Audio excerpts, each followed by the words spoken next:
Good morning. This is the first video for the Longpoint series. As Meyer says, this is a really great one to work on things from the rows.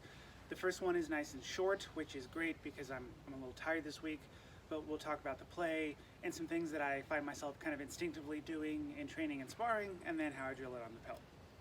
So here's how Meyer starts his Longpoint section. He says, the combatant masters of old called Longpoint the break window, breakfenster, because all of the devices can be countered or broken from them.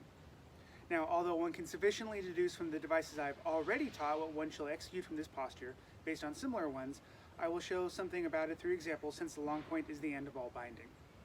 So he's just saying, when you cut, if your opponent parries or countercuts and the swords cross, this kind of extended position is the end of all binding. So he's kind of underscoring the importance of this position, and we see this in other manuals. This is not unique to Meyer. So let's look at his first play. In the onset, bind on your opponent's sword with the high cut. As soon as he goes back up again from your sword, then cut at his chin from below between his arms while they are going up. Concerning this device, see the two small figures on the upper left in image I. So I brought one of my alternate pels out today, not because I necessarily use this very often, but because I think it's a little bit easier to picture what we're talking about. So what Meyer is telling us is that we have bound onto our sword from the high point.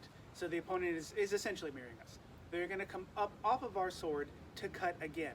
When we see them leaving, we're going to follow them in with a rising cut to their chin. It's actually pretty cool, and it just feels so mean to think you're going to uppercut somebody in the chin with your sword.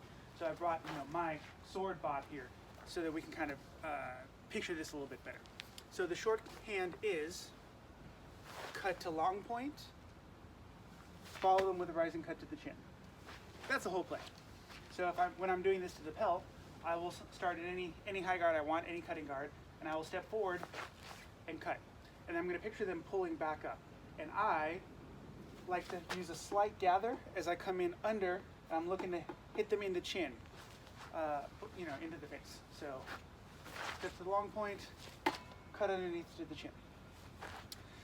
And that's the whole play. There are a couple things, like I said, that I find myself instinctively doing. I often, when I do this in sparring, because it's so fast, rather than pull my sword back and turn it around and cut with the long edge, I will often find myself just having kind of a loose hand and throwing a back edge cut so that my lead hand mostly doesn't move.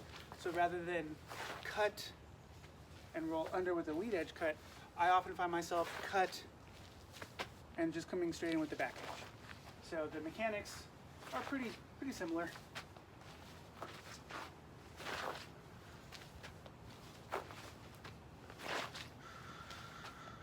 I'm just looking for that chin.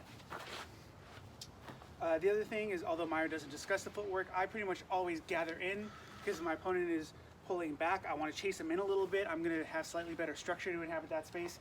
The other thing I do in sparring is I find myself stepping slightly off the line opposed to what the opponent is doing. So what I mean by that is if I'm facing Bob here and we've cut, when he pulls back, if he's pulling back slightly to his right, like he's going to throw another onside attack, I find myself slightly, just a little bit, coming off the line to my right. So I'm opposing that just to make sure that I can cover if he does end up cutting down anyway after I hit him in the chin. So that also means that if I have stepped and cut, and he starts to pull up and to his left just a little bit, like he wants to throw now an offside to me, I will step just a little bit to my left. Again, trying to get off the line just a little tiny bit. So that's what I find myself kind of instinctively doing, is stepping slightly off the line, opposing what my opponent's doing. So I'm trying to keep that sword between myself and his sword, just in case he comes down anyway. And then with that gather step, and then like I said, I often, because I think it's a little bit faster, just come up with that back edge. You don't have to. Certainly, I think that lead edge cut is perfectly fine, and probably more in keeping with what Meyer intends for us to do. So just a couple more times on the pel, cut to the chin, cut to the chin. And again, camera, cut to the bind, chase him in with that kind of undercut to the chin. So nice and short play. Just a couple things to think about when you start trying to do this against opponents in sparring. Next week's play will be a little bit more complicated, a little bit more with the rows, with that cutting around, but I think this is a nice place to start. And I found when I came to this play, the idea of targeting the chin, it was just a different way of thinking about targeting the head than I had done before. So I really have always had a soft spot for this play, short as it is. Hopefully this was interesting and fun for you, and I will see you next week for a more elaborate long point play.